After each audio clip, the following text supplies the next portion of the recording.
Olá, internautas! Nós estamos de volta e dando sequência à nossa série de entrevista com os candidatos a deputados estaduais. E a nossa convidada de hoje, ela está no seu primeiro mandato, ela já foi primeira-dama de Anápolis e agora ela está buscando a reeleição. Eu estou falando de Vivian Naves, do Republicanos. Seja bem-vindo aqui ao G5 News. Obrigada, Rafael, obrigada a toda a equipe do G5 News. Essa oportunidade de nós estarmos aqui conversando um pouquinho sobre o nosso mandato e como nós estamos contribuindo com o estado de Goiás. Bom, é o seu primeiro mandato como deputado, né? Mas já vem com a experiência aí de primeira-dama do município. Vou começar lá pelo início, quando a senhora ainda era primeira-dama. O que te fez se lançar na política como deputada? O que te impulsionou nesse período? Rafael, eu entrei na vida pública quando o Roberto foi eleito prefeito da cidade de Anápolis, lá em 2016. E quando ele foi eleito, me pediu para cuidar da assistência social do município. E em 2017, assumindo, a gente começou a entender a importância da política na vida das pessoas. E eu gosto de dizer isso, que eu era uma pessoa que não gostava da política, que, como muitas pessoas, achavam que a política não servia para nada. Apesar de ter uma herança política na minha família.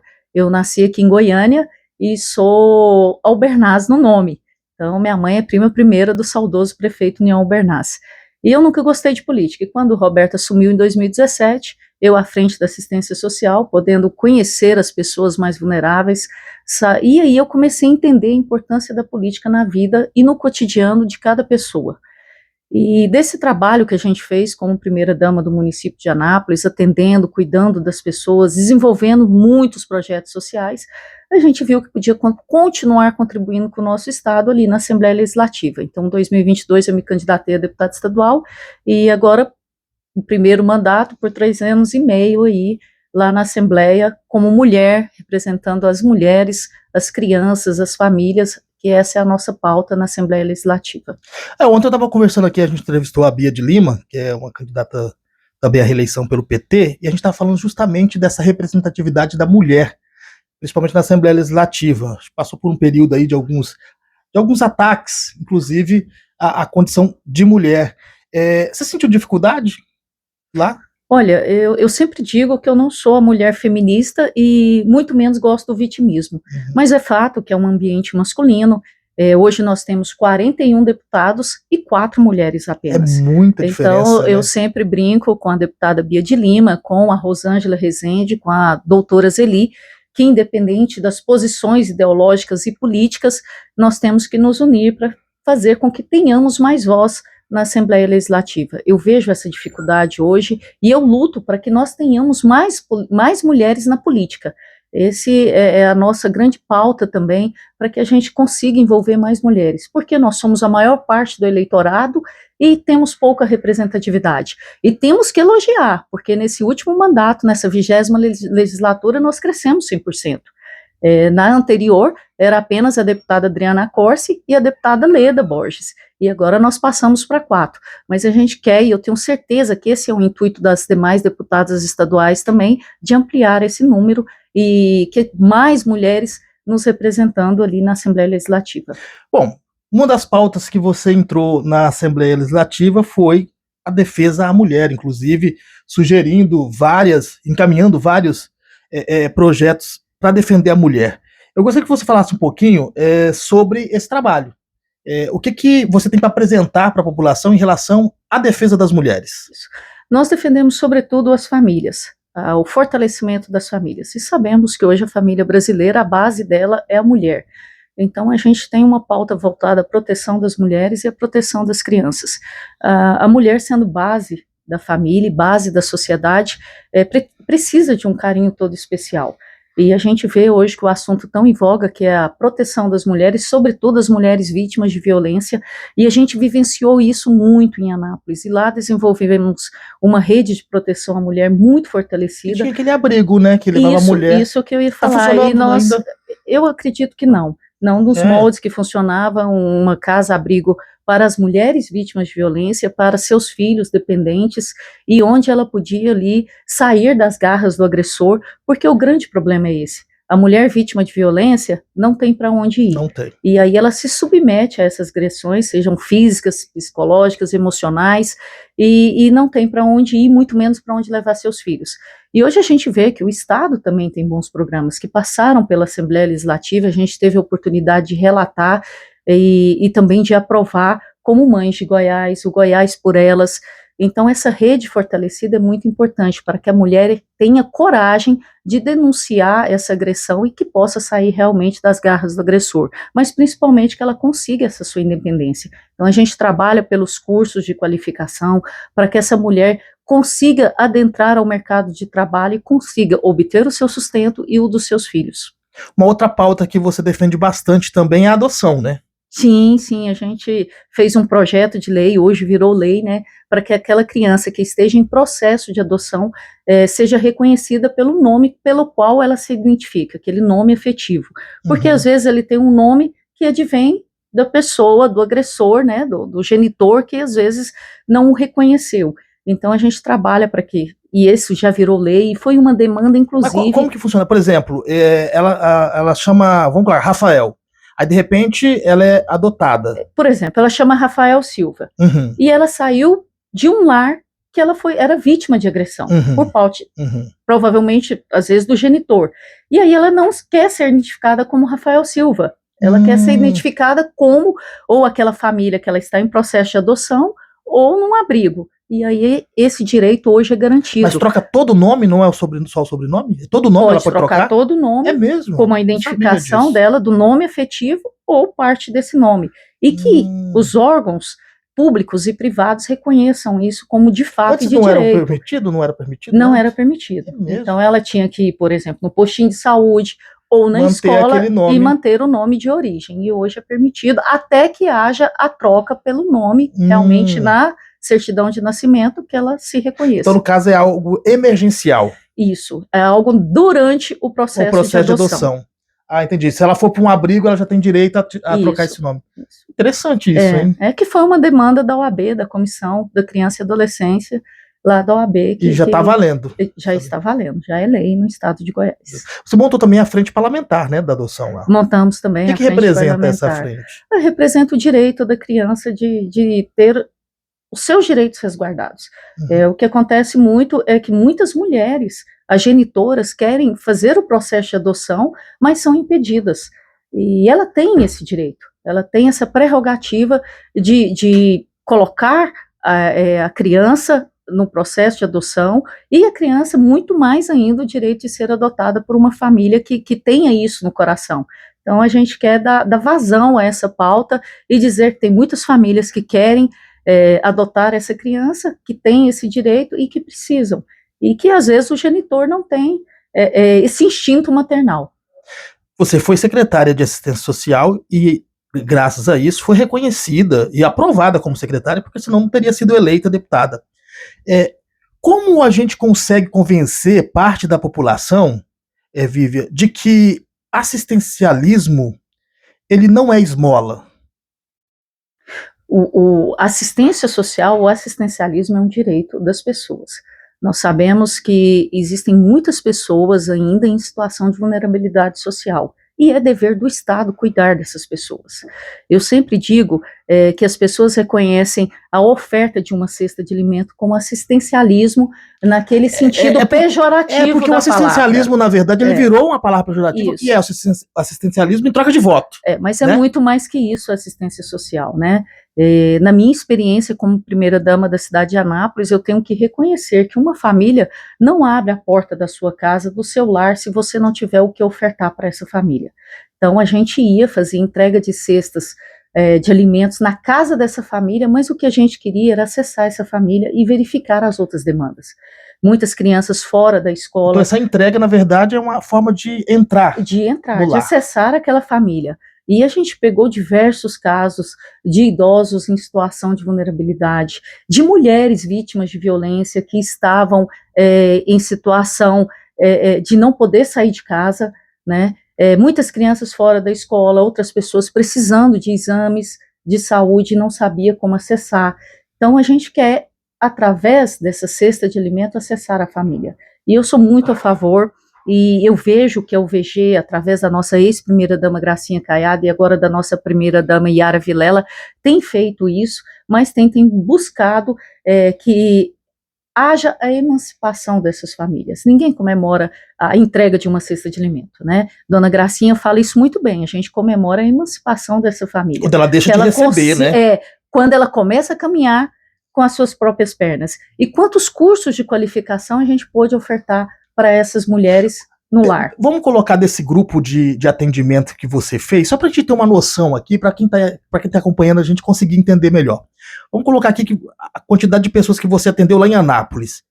Quantos por cento dessas pessoas param de ficar dependente do poder público ou parou de ficar independente do poder público a partir desse trabalho? Quantos por cento que deixa? 50, 60? Sai dessa dependência total do governo? Rafael, eu não tenho esse dado preciso, mas Mas conta de padeiro. Eu tive muitas mulheres... É a maioria? Não, eu não acredito que seja a maioria. Ainda não. Infelizmente, são famílias muito vulneráveis, são famílias numerosas, com muitas crianças no lar, e que hoje a gente reconhece que nós temos uma crise econômica, né? Uhum. Todo dia quando dona de casa, no mercado, o preço das coisas tem subido bastante. Então a gente sabe que é um processo difícil, lento, mas que a gente não pode desistir. Eu sempre digo isso, a gente nunca pode desistir dessa família. E dar condições para essa família de ter o alimento em casa, de que as crianças estejam na escola, de que a mãe ou a esposa seja oportunizada de ter um curso de qualificação, isso é essencial e é necessário na assistência social. E é até uma forma de falar assim, eu estou te ajudando, mas eu quero que você se ajude também, né? Isso, claro. Que não depende só do poder público, depende dos dois lados. Não depende dos dois lados, né? Mas a gente precisa estar sempre ofertando, né? Você distribuiu muita emenda, viu? Eu estou vendo aqui no entorno R$500 mil de reais. Em que foi investido esses R$500 mil? Para onde foi também esse R$500 mil? Olha, nós tivemos a oportunidade do nosso primeiro ano de mandato de mandar 100% das nossas emendas para a cidade de Anápolis, porque naquele momento... a construção da UPA da Mulher. UPA da Mulher Anapolina, porque naquele momento nós tínhamos um compromisso de campanha e nós entendemos que para a construção do hospital, de um local que pudesse atender exclusivamente a mulher na área da saúde, era a melhor forma de fazê-lo. E porque também Anápolis não atende só o anapolino. Anápolis faz parte da grande região que nós falamos Pirineus, que atende mais de 60 municípios. E lá a gente teve uma experiência de inaugurar a UPA da Mulher, que era um complexo da UPA, de urgência e emergência, da UBS, com os atendimentos seletivos de consultas, exames de rotina, mas também da Casa da Mulher Anapolina, que era assistência social, principalmente para as mulheres vítimas de violência. E em 20 dias, durante a gestão do Roberto, que foi um compromisso também, não adianta o deputado destinar a emenda e muitas vezes o prefeito não executar essa emenda. Então o Roberto executou a emenda, a gente construiu a UPA da Mulher, ela durante 20 dias que ficou aberta em 2024, atendeu mais de 3 mil mulheres e a gente fica feliz com esse projeto. E hoje eu posso te dizer que tenho mais orgulho ainda, porque é um projeto que está sendo discutido no Senado Federal. É mesmo? A implantação das UPAs das mulheres em todo o território nacional. E teve a de Anápolis como referência. Que tem, e eu fui convidada para no dia 31 de agosto estar lá no Senado para a gente, numa audiência pública, estar discutindo o tema. Quem fez a proposta lá?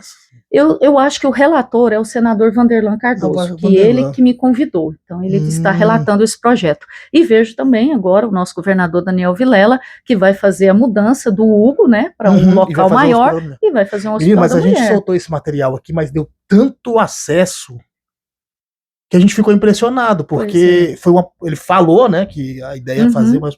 Então, assim, a gente, como deu muita repercussão... Vê a necessidade, né? Então, alguma coisa tem, né? As mulheres estão realmente interessadas, então, quer dizer, vai ajudar muito. Então, isso já mostra o que foi em Anápolis. Isso, e foram 2 projetos em Anápolis, na área da saúde, que deram muito certo, sendo referência. É a UPA da Mulher e a UPA Pediátrica. Foi você que deu a ideia da UPA da Mulher? A UPA da Mulher, sim, que foi um compromisso que a gente fez de campanha. Mas você que deu a ideia pro Roberto. Ano. Isso, a gente falou, coloco com compromisso, né? A sensibilidade da mulher é impressionante, né? E eu falo que a UPA Pediátrica também, que lá em 2019 nós criamos foi de uma vivência pessoal que eu e Roberto tivemos, da nossa filha mais velha, na época, com 1 ano de idade, nós corremos com ela já roxa, porque ela tinha problemas respiratórios, e não encontramos atendimento em Anápolis, e tivemos que sair de Anápolis e vir até Goiânia, na antiga Fêmea, que hoje nem existe mais, e uma médica de UTI, que é a doutora Maria de Fátima Salles, salvou a vida da Giovana. E aí, o que a gente passou de dificuldade, a gente não quer que ninguém passe. Então, a gente criou a UPA Pediátrica na cidade de Anápolis, que também é uma referência, e já atendeu mais de 500 mil atendimentos, né? Hoje, não só também de Anápolis, mas de crianças também da região, e a UPA da Mulher nos meus moldes. E quando você fala da repercussão do Hospital da Mulher, que muitas mulheres elogiando, a gente vê que essa especialização, e as pessoas querem esse cuidado, né? E as mulheres, principalmente, quando uma mulher está com problema de saúde, principalmente ginecológico, ela precisa de um atendimento exclusivo, de um cuidado, né, de uma atenção, e essa especialização na área da saúde tem funcionado muito bem. Você falou dos 500 mil lá no entorno, só não concluiu. Na verdade, foi para a cidade ocidental que você mandou. Ah, sim, nós mandamos 500 mil para uma escola estadual lá na região do ABC, né, que foi um compromisso também nosso na época com então ex-prefeito e com um vereador lá. Fomos até a ex-secretária Fátima Gavioli, e fizemos o compromisso de destinar 500 mil para a construção dessa escola estadual, que já foi inaugurada, está em funcionamento. Já está funcionando. Sim, então lá sim. tem um pedaço do mandato da Viviane Naves. A gente tem trabalhado, eu acredito muito nas políticas públicas integradas. Eu não vou. Lógico que eu tenho um trabalho todo voltado para assistência social, mas eu nunca vou deixar de lado a saúde, a educação, porque a gente quer uma educação de boa qualidade, uma saúde que atenda realmente a quem precisa. Então, essa destinação, a gente fez essa 500 mil, destinamos recursos também para as escolas estaduais, colégios militares na cidade de Anápolis, viabilizamos a construção que está terminando na região lá do Flor do Cerrado, na grande região do Recanto do Sol, na cidade de Anápolis também, onde o Roberto, quando era prefeito, cedeu a área, e a gente veio até o governador Ronaldo Caiado, a secretária Fátima Gavioli, e hoje está construindo uma escola lá com capacidade de mais de 800 alunos. Você quer ser reeleita, então gostaria de perguntar para você o seguinte: o que a Viviane Naves ainda quer fazer na Alego que não foi feito nesses últimos 3 anos e meio? Olha, a gente tem um mandato muito forte no fortalecimento e na proteção à família, proteção às mulheres, às crianças e aos idosos, e a gente quer continuar trabalhando isso, sobretudo valorizando as mulheres, dando essa independência às mulheres, e também a gente quer continuar contribuindo com os municípios. Nós estávamos falando aqui em off da dificuldade que a gente encontra hoje. Nós somos 246 municípios no estado de Goiás, e a gente sabe que muitos passam por dificuldades financeiras e precisam dessas emendas parlamentares, do apoio do governo do estado de Goiás, para que os serviços na área da saúde, da educação, da infraestrutura, da assistência social chegue realmente até as pessoas que precisam. Então, a gente quer continuar esse trabalho, podendo destinar emendas, podendo contribuir com projetos de lei que favoreçam a população, e, sobretudo, com essa pauta da mulher, que é a nossa pauta, que é isso que a gente acredita, principalmente eu sendo mãe de 4 mulheres. Eu vou até voltar essa pauta da mulher, porque tem os dados que têm chamado a atenção, inclusive todo mundo debate, porque Goiás ainda continua sendo aí, liderando aí, lá no topo, o número de feminicídios. E a gente vê tanto projeto, tanta coisa sendo feita para tentar diminuir, e não diminui. Não diminui. Na sua avaliação, você que está no meio político, você que conversa com as mulheres, o que acontece que mesmo com tantos programas, com delegacia da mulher, com tanto incentivo, tanta comunicação, falando denuncie, não conseguimos ainda reduzir esse número? Porque é o seguinte, óbvio, não tem como o Estado fazer segurança dentro das casas das pessoas. Se a pessoa não denuncia, ninguém vai saber o que está acontecendo lá dentro. O que fazer para que o poder público consiga alcançar essas mulheres antes delas serem mortas, né? Porque depois, por mais que prenda o agressor, que condene a uma pena alta, não vai trazer a vida dessa mulher de volta, né? Vai ficar aí filhos, vai ficar a família destruída. Qual que é a dificuldade que você vê, principalmente na conversa com outros políticos, assim, como nós vamos resolver essa demanda, ou como vamos tentar, pelo menos, minimizar a situação? Eu vejo duas situações. A curto prazo, nós temos uma rede de proteção à mulher hoje muito fortalecida. Mas elas não confiam, é isso? A mulher confia. A mulher confia, eu acho que hoje é muito mais fácil a mulher denunciar, porque tem essa rede de proteção, porque há a opção, o Estado hoje oferece o aluguel social, né, para mulheres vítimas de violência, e não só na cidade onde ela mora, que ela pode mudar de cidade e conseguir o aluguel. Eu acho que o aparato do Estado é bom, mas eu vejo a longo prazo um trabalho com as crianças e adolescentes. Eu sempre digo que o adulto é difícil de mudar. É difícil você mudar a mentalidade de um homem agressor, mas a criança você consegue. Você consegue educar. E eu vejo que a pauta das mulheres é discutida entre as mulheres. Quando você faz uma audiência pública, um seminário, um congresso, falando dessa pauta contra a violência da mulher, geralmente ela é composta 90% de mulheres. Então a gente precisa envolver os homens a cada dia mais nessa pauta. E tem resistência deles? Eu acho que não é uma pauta que se liga, né? Se eu não vou agredir mulher, essa pauta não é minha. Mas o cara que vai agredir também, ele acha que não tá agredindo, né? Principalmente quando ele tá cometendo a tal da violência psicológica. A conscientização é grande, por isso que eu gosto desse trabalho com as crianças e adolescentes nas escolas. Ensinar como um menino tratar uma mulher. Como identificar a violência dentro de casa. Isso. Eu falo, porque quando eu não era política e conhecia muito pouco, eu não tinha essa visão. E às vezes hoje, até o pai, às vezes o Roberto grita com as meninas, não faça isso, porque daqui a pouco ela vai aceitar que o marido grite com ela. Então você tem que dar o exemplo à sua filha hoje. E são exemplos básicos, como que um irmão trata uma irmã? É com gentileza? É como ela merece? Ou ele grita com ela? A violência começa nos pequenos detalhes. E hoje está sendo muito discutido isso. Não é a violência física, né? Somente. A violência psicológica, emocional, exatamente. Isso também é algo muito sério. Tudo começa por aí, né? Tudo começa por aí. Então a gente tem que falar isso na escola, com os meninos principalmente. Como você está tratando as meninas?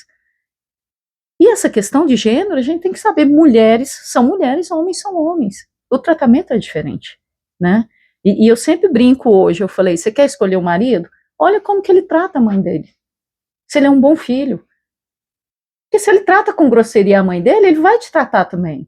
Eu sempre falo isso para minhas filhas. Eu tenho 4 filhas. A mais velha, 20 anos, e a segunda tem 17. Então já está na época do namoro. Vai escolher? Escolha um namorado que trate bem sua mãe. Que sabe reconhecer o valor de uma mulher. E eu acho que você tem toda a razão. O trabalho de longo prazo tem que ser com as nossas crianças e adolescentes. E é um trabalho de formiguinha, né? É um trabalho de formiguinha. É um trabalho de formiguinha. Tem que envolver eles nessa pauta, né? Mas para envolver nessa pauta, tudo vai dinheiro, né? Tudo tem que ter dinheiro, porque se você vai fazer uma audiência, você precisa de pessoal, você precisa de recursos, se locomover e tudo mais. Você vai tentar direcionar um pouco de emenda para esses setores para poder trabalhar isso? Sim, sim. Eu sou uma deputada que gosto muito do terceiro setor. Eu tive uma vivência muito grande em Anápolis em saber que o poder público não consegue alcançar todas as pessoas. E a melhor forma são as instituições sociais, as instituições religiosas. Então a gente tinha um trabalho lá de parceria com essas instituições. Fizemos um programa que chamava Voluntários de Coração também, para abraçar essas pessoas que podem ajudar, levar até, fazer o elo, a ponte até as pessoas que precisam de ajuda.